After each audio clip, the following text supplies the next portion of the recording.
In the month of June, the Model Y, the Tesla Model Y, beat the Ford Ranger. It was the second best-selling car in Australia, the first, the actual best-selling passenger car in Australia. And incredibly, Tesla actually just continues to increase sales in Australia. Tesla, together with BYD, have brought electric car sales as a percentage of car sales in Australia from only 1.8% last year to nearly 9% in the month of June. Hello, my friends. Welcome to the channel. It's great to see you. Thank you for tuning in. My name is Sam Evans. And these numbers are just mind-blowing. I'm looking at these numbers thinking, wow. Because all of these sales, Tesla in particular, came before Tesla reduced their prices by some pretty big amounts, by between 3,600 to 6,000, depending on the model. And what that means is, by far the best-selling passenger car model, just model in Australia, the Model Y standard range, it's going to be a lot cheaper. Not only is it $3,600 cheaper to buy, but now it means it comes in under the limit. What does that mean? Well, it's under the $68,000 price limit in most states, meaning it now qualifies for incentives. So on average, it's now around $8,000 cheaper across most states in Australia. And so all these sales have come before that even happened.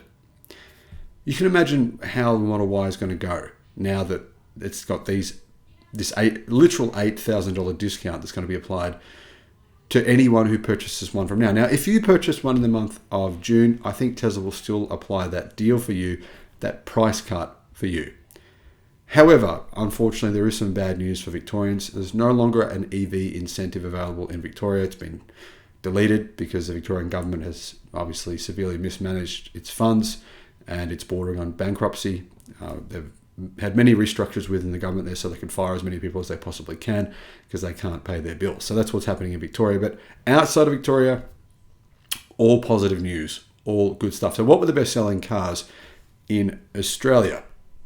Well, first of all, let's have a look at the losers. Who are the losers this year in Australia?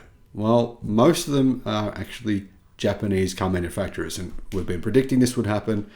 It is happening now very, very clearly because for the first 6 months of this year, Toyota sales are down 24% in Australia. That's a big fall. That's not a single month, that's for the entire year. A decrease of 24%. Same goes for Mitsubishi. Mitsubishi sales are down 26% in Australia. MG, of course, they sell EVs. They've just brought the MG4 in. Their sales are going to skyrocket this year. They're up 9%. Tesla is up 450% this year. 450%. That's just unbelievable. Mercedes-Benz this year, they are down 12.3%. And Suzuki, who are going to be affected the most, are down 21.6%. Why do I say Suzuki will be affected the most? I think they're very clear that they will be.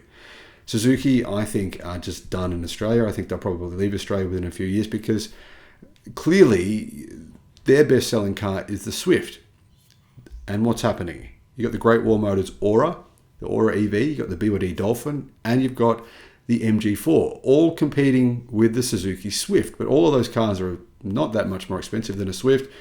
They're all fully electric, and they're all under $40,000. So Suzuki sales, as you can see, are being affected by this new EV wave, down 21.6%. But that's right before these three different models are coming to Australia, all for affordable prices. And they're just going to kill it over the next 6 months in Australia. Other companies that are down, Renault's down 13%, Jeep are down 22.3%, Jaguar, who I've said are almost a dead man walking, they're down 42.4%.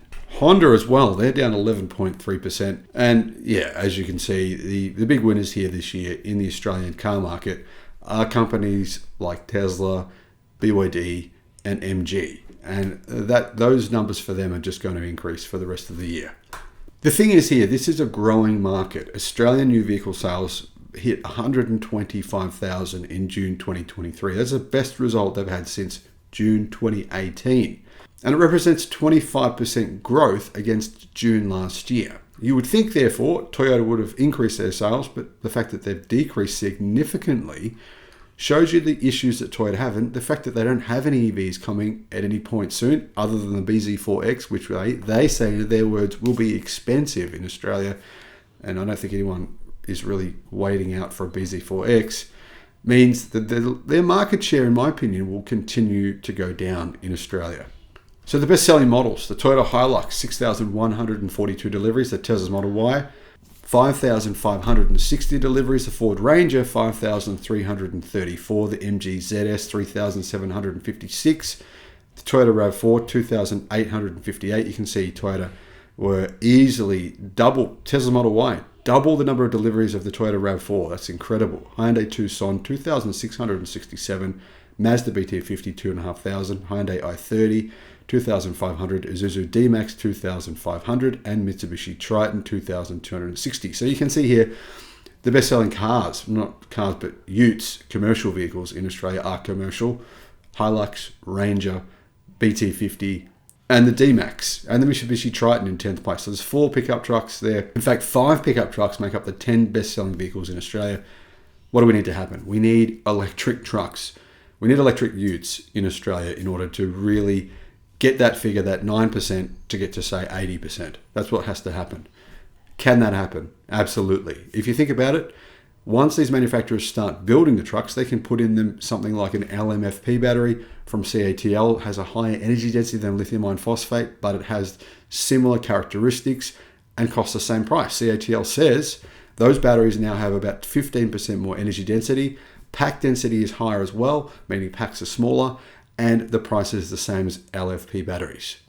LFP battery prices have come down this year as well. So it is very, very much possible for these companies to make compelling electric trucks, electric utes, but they just need a few years for that to happen. However, before that does happen, we're going to see a huge disruption in the market. This is going to continue 1.8% to 8% this month. Next month will be even better. We're going to have 3 new models, all under $40,000. Amazing. Let me know your thoughts in the comments, and thank you for watching. Bye-bye.